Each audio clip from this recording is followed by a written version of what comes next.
جو آدمی خود کو عالم کہے وہ جاہل ہے، اور جو خود کو جنتی کہے وہ جہنمی ہے۔ سلام کرنا، مجلس میں دوسرے کے لیے جگہ چھوڑنا اور مخاطب کو بہترین نام سے پکارنا محبت کو بڑھاتا ہے۔ خشوع و خضوع کا تعلق دل سے ہے، نہ کہ ظاہری حالت سے ہے۔ کم بولنا حکمت، کم کھانا صحت، کم سونا عبادت، اور عوام سے کم ملنا عافیت ہے۔ بڑھاپے سے پہلے جوانی اور موت سے پہلے بڑھاپا غنیمت شمار کر۔ جب حاکم بگڑ جاتا ہے تو رعایا بھی بگڑ جاتی ہے۔ سب سے بدبخت حاکم وہ ہے جس کے سبب رعایا بگڑ جائے۔ عزت دنیا مال سے ہے اور عزت آخرت اعمال سے ہے۔ قرض دینا سخاوت ہے اور حاجت مند کو بطور احسان قرض دینا بخیلی ہے۔ کسی کے لیے یہ زیبا نہیں کہ ہاتھ پر ہاتھ دھرے بیٹھا رہے اور دعا کرے کہ اے خدا رزق دے۔ خدا آسمان سے سیم و زر کی بارش نہیں کرتا۔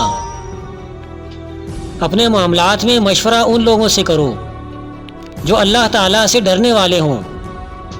جو شخص یہ چاہے کہ اس کی زندگی کامیابی سے بسر ہو، وہ اپنے باپ کے بعد اس کے دوستوں سے نیک سلوک کرے۔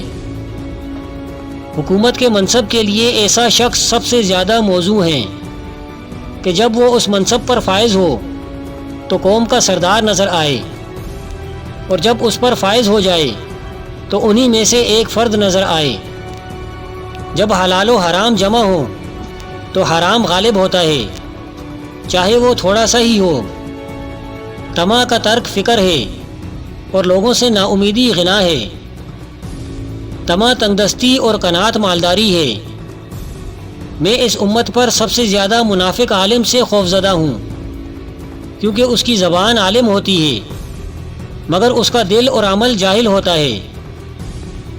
کسی کی دیانتداری پر اعتبار نہ کرنا، تا وقت کہ طمع کے وقت اسے آزما نہ لے۔ جو شخص برائی سے آگاہ نہیں وہ ضرور اس میں گرفتار ہوگا۔ مجھے وہ آدمی پسند ہے جو میرے نقائص بتائے۔ اللہ تعالیٰ کسی شخص کو اس وقت تک ذلیل نہیں کرتا جب تک اس کی برائی حد سے نہ گزر جائے۔ جو شخص اپنے اندر ایسی صفت خلق کو بناوٹ کر کے دکھائے جو واقعی اس میں موجود نہ ہو تو اللہ تعالیٰ اس کو رسوا کر کے چھوڑے گا۔ اپنے ہمسائے سے نہ جھگڑو، کیونکہ نیکی رہ جائے گی اور لوگ چلے جائیں گے۔ زبان سے تیز تیز توبہ کرنا یہ جھوٹوں کی توبہ ہے۔ یہ ایسی توبہ ہے کہ جس سے توبہ کرنا ضروری ہے۔ سب سے زیادہ سخی وہ ہے جو ایسے شخص کو دے جس نے اسے محروم رکھا ہو۔ انسان صوم و صلات سے نہیں بلکہ اپنے معاملات سے پہچانا جاتا ہے۔ بدکاری کی کثرت سے زمین میں فساد و زلزلہ آتا ہے اور حکام کے ظلم و ستم سے قحط واقع ہوتا ہے۔ جس عالم کو دیکھو کہ وہ دنیا سے محبت رکھتا ہے تو دین کے معاملے میں اس پر اعتبار نہ کرو۔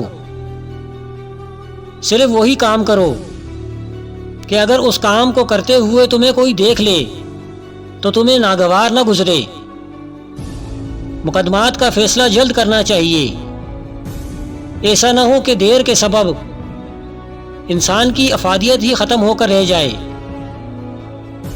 اپنی مجلس میں لوگوں کو مساوی درجہ دو تاکہ کمزور آدمی تمہارے انصاف سے نا امید نہ ہو جائیں اور عہدوں والے اس سے ناجائز فائدہ نہ اٹھا سکیں۔ اپنے ماتحتوں کے لیے ایسے بن جاؤ جیسے اگر تم خود ماتحت ہو تو اپنے امیر کو ویسا دیکھنا چاہو۔ مومن نہ کسی کو دھوکہ دیتا ہے اور نہ کسی سے دھوکہ کھاتا ہے۔ شریف کی شناخت یہ ہے کہ جب اس کا مقابلہ کسی کمزور سے پڑے تو اپنے آپ کو پیچھے ہٹا لے۔